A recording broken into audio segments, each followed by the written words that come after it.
Assalamualaikum warahmatullahi wabarakatuh. Selamat pagi anak-anak kelas 5 Ilyas. Semoga anak-anak beserta keluarga di pagi hari ini tetap diberikan kesehatan. Dan untuk anak-anak tetap bersabar dan semangat dalam menerima pembelajaran setiap harinya melalui daring ini. Anak-anak, untuk pada pagi hari ini kita sudah memasuki di subtematika dengan judul pentingnya menjaga asupan makanan sehat di pembelajaran 1. Anak-anak buka buku paketku petik halaman 115. Kita belajar bersama-sama ya. Di sini ada sebuah teks iklan. Ada sebuah percakapan. Obat susah buang air besar RH atau ramuan herbal. Ada 2 orang laki-laki, ada laki-laki 1 dan laki-laki 2. Kita pelajari bersama-sama ya. Yang laki-laki 1. Aduh susah BAB nih, dengan meringis sambil memegang perutnya. Kemudian laki-laki 2 menjawab, kurang serat tuh, minum ini, sambil menunjukkan obat susah BAB. Kemudian laki-laki meminumnya. Laki-laki 1 menjawab, lega. Keluar dari toilet dengan tersenyum lebar. Kemudian dari sebuah narator. Narator itu anak-anak orang yang bercerita. Menjawabnya, susah buang air besar, segera atasi dengan minum RH. Ramuan herbal dalam 1 saset. Nah, dari sebuah percakapan tersebut, di bawahnya itu ada tugas, ayo berlatih. Perhatikan, buatlah deskripsi tentang penjelasan dan keunggulan dari iklan obat susah buang air besar tersebut. Nah, maksudnya anak-anak menjelaskan kembali. Anak-anak menjelaskan kembali dari percakapan ini. Dengan isi penjelasannya, apa sih penyebab susah dari BAB ini? Kemudian poin yang kedua, bagaimana solusinya susah BAB? Kemudian yang ketiga, obat apa yang tepat untuk mengatasi BAB? Sehingga dari 3 pertanyaan tersebut bisa dijelaskan di bawah ini. Bu Guru ulang, dalam penjelasan soal ini nantinya yang pertama menjelaskan apa penyebab susah BAB. Yang kedua, bagaimana solusinya mengatasi susah BAB. Dan yang ketiga, obat apa yang tepat untuk mengurangi susah BAB. Nah, itu ya. Kemudian anak-anak, untuk yang halaman 116, kita buka halaman 116. Yang paling atas itu ada keunggulan. Nah, anak-anak bisa mengisinya. Dari yang dijelaskan percakapan tadi, obat ramuan herbal itu keunggulannya apa dalam mengatasi susah BAB? Nanti silakan diisi ya anak-anak. Nah, kemudian kita lanjutkan ke materi selanjutnya.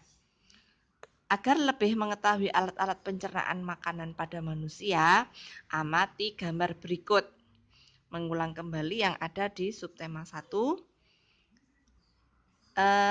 Ini ada sebuah gambar dan bagian-bagian dari organ atau alat-alat pencernaan pada manusia. Dimulai dari rongga mulut, kemudian di dalam rongga mulut itu ada lidah dan ada kelenjar lidah. Di antaranya kelenjar lidah itu ada paroid, kemudian ada bulb linguatis dan submandibularis. Kemudian anak-anak, setelah dari rongga mulut, kita turun ke esofagus. Esofagus itu nama lainnya dari kerongkongan. Perlu diketahui panjangnya dari rongga mulut, panjangnya esofagus yang menghubungkan antara rongga mulut dengan lambung itu sekitar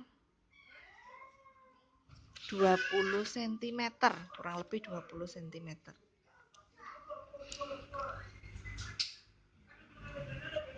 Anak-anak, setelah dari esofagus kita lanjut ke lambung. Kemudian di sebelah kirinya di sebelah kanannya ya, dari sebelah kanannya itu ada hati dan empedu. Kemudian ada pankreas, bawahnya kantong empedu ada pankreas. Kemudian yang ini terdapat usus halus ya, yang tipis. Melungker ini yang tipis, usus halus. Kemudian yang paling luar ini namanya usus besar. Kemudian ada rektum, tempat penampungan sementara sebelum dikeluarkan melalui anus, tempat penampungan sisa makanan sementara sebelum dikeluarkan melalui anus. Kemudian di sini ada umbai cacing atau nama lainnya dari umbai cacing itu adalah appendix. Nah, untuk soal-soal di bawah ini akan Bu Guru bantu untuk menjawabnya dan anak-anak diharapkan untuk mencatat ya. Yang A, soal yang A. Sebutkan nama alat-alat pencernaan pada gambar tersebut. Anak-anak bisa menjawabnya mulai dari rongga mulut, lidah, esofagus, kemudian ke lambung, ada hati ya. Kemudian usus besar, usus halus, ada rektum, ada anus, ada umbai cacing. Nah, ini termasuk bagian dari alat-alat pencernaan makanan. Kemudian yang kedua, sebutkan urutan alat pencernaan makanan pada manusia.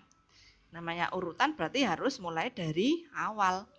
Dari rongga mulut, kemudian masuk ke kerongkongan, dilanjutkan ke lambung, dari lambung masuk ke usus halus, kemudian masuk lagi ke usus besar, berakhir di anus. Nah, kemudian yang ABC, ini yang C ya. Di manakah terjadinya pencernaan secara mekanik?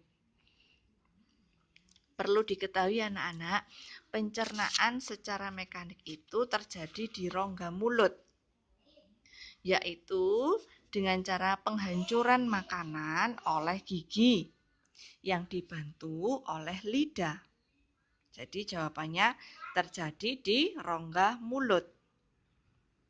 Kemudian untuk yang D, jelaskan fungsi lidah dalam pencernaan makanan. Ini ya.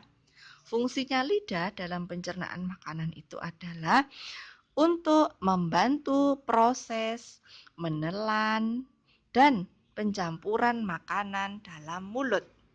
Diulang lagi, membantu proses menelan dan pencampuran makanan di dalam mulut.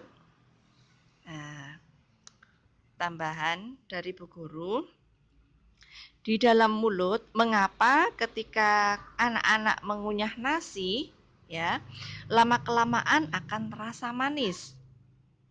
Nah, jawabannya karena anak-anak di dalam mulut terdapat enzim untuk membantu pencernaan. Nah, enzim tersebut dihasilkan oleh kelenjar ludah.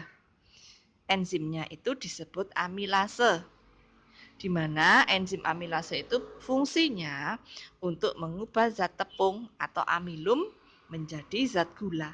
Sehingga lama-kelamaan kita mengunyah makanan yang banyak mengandung karbohidrat tinggi, itu akan terasa manis. Nah, itu ya. Kemudian selanjutnya yang terakhir, apakah fungsi getah lambung? Fungsinya getah lambung itu anak-anak membantu mencerna makanan secara kimiawi.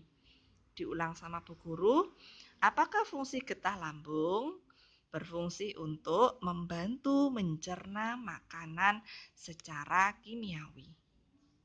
Nah, sampai di sini dulu pembelajaran kita pada pagi hari ini.